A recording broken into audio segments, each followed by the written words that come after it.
What if the key to you getting pregnant wasn't another supplement or fertility hack, but the balance of tiny microbes living in your gut and vagina?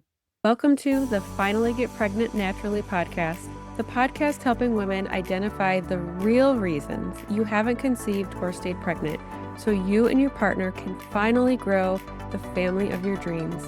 I'm your host, Dr. Katie Wood. Let's dive in, shall we?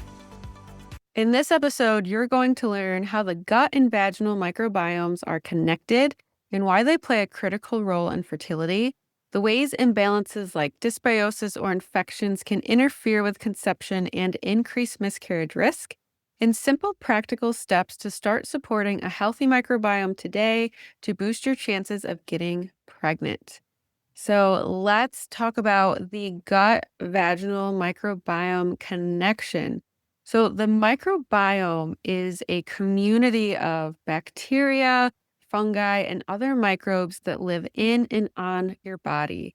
We have many different kinds of microbiomes, but some of them include your gut, one on our skin, and most importantly for fertility, one in your vagina. And here's the kicker. These microbiomes communicate with each other, and an unhealthy gut microbiome can cause systemic inflammation, immune dysregulation, hormonal imbalance, all of which change the environment of the vaginal microbiome. And also, if you consider how close these microbiomes are together, right?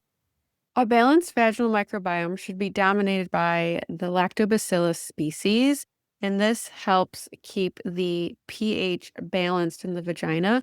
And this balance can be lost from antibiotics, diet, stress, infections, and then pathogenic bacteria and yeast can take over, and that is not what we want when we are trying to get pregnant. How can a microbiome imbalance affect fertility?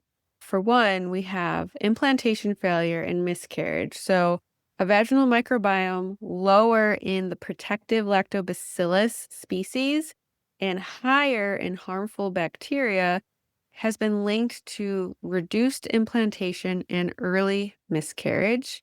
We want our vaginal pH to be balanced for sperm survival.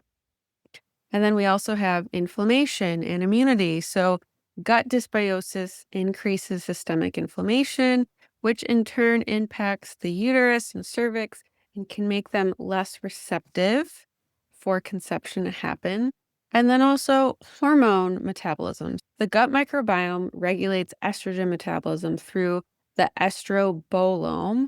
And if this is out of balance, then estrogen may recycle back into the body improperly, leading to issues like estrogen dominance or luteal phase problems. And we definitely don't want that.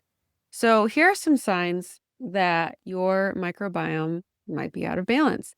If you have a history of frequent yeast infections or bacterial vaginosis, if you have recurrent urinary tract infections, irregular bowel movements, or gut symptoms like constipation, diarrhea, bloating, gas, if you have a history of long-term antibiotic use, if you have any chronic skin issues or fatigue or even joint pain. And then I do actually want to caution you that I don't want you to think that if you are symptom-free, that means that you get a free pass, because it doesn't. Because some women can actually be asymptomatic or have no symptoms at all of a microbiome being out of balance. So what can you do to support a healthy microbiome? Number one, prioritize your gut health. So this includes eating a diet rich in fiber, fermented foods, and prebiotics to feed the healthy bacteria in your gut. Of course, we want to have variety in our diet, eating all colors of the rainbow, grass-fed proteins, pasture-raised eggs and dairy, all of those beautiful things. Of course, we want to limit antibiotics unless absolutely necessary. And this is because they wipe out beneficial microbes, and then that can allow opportunistic bacteria to come in and thrive. And then some other things you can do is reduce sugar and processed foods. because these can feed yeast and harmful bacteria, and it can also cause further inflammation in the body.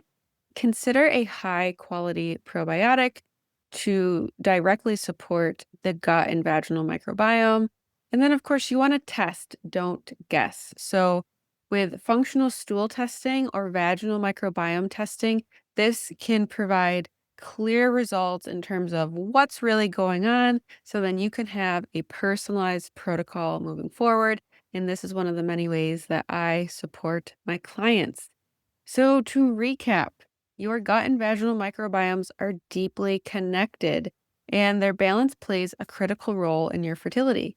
An unhealthy gut can fuel inflammation and hormone imbalance, while a disrupted vaginal microbiome can make it harder for sperm to survive or an embryo to implant. So, by nourishing your gut, supporting vaginal health, and considering advanced testing, you can create the most supportive environment possible for conception and a healthy pregnancy. And I want to say I've seen this firsthand, okay, with my clients. I had a client who had 5 miscarriages before working together. We worked on her gut and her vaginal microbiome, and she is now pregnant with a healthy baby that is growing beautifully, just as expected. Okay, so it is possible. I want to thank you so much for listening. I hope you have a gorgeous day and stay tuned for Thursday's episode where we're going to be discussing a fertility saboteur that lives in your gut and could be sabotaging your fertility. And I bet it's something you've never heard of. So I'll see you on our next episode, released every Tuesday and Thursday. Are you ready to finally discover why you haven't been able to get or stay pregnant? The Ultimate Fertility Blueprint is a quick, insightful quiz designed to reveal your overall capacity to conceive and help you discover potential root causes and areas to address to improve your fertility so you can finally get and stay pregnant. You'll find the link in the show notes. As a quick reminder and disclaimer, this podcast is for educational purposes only and is not a substitute for medical advice. Always consult your doctor or healthcare provider before starting any new supplement or protocol, especially if you're actively trying to conceive or undergoing treatment.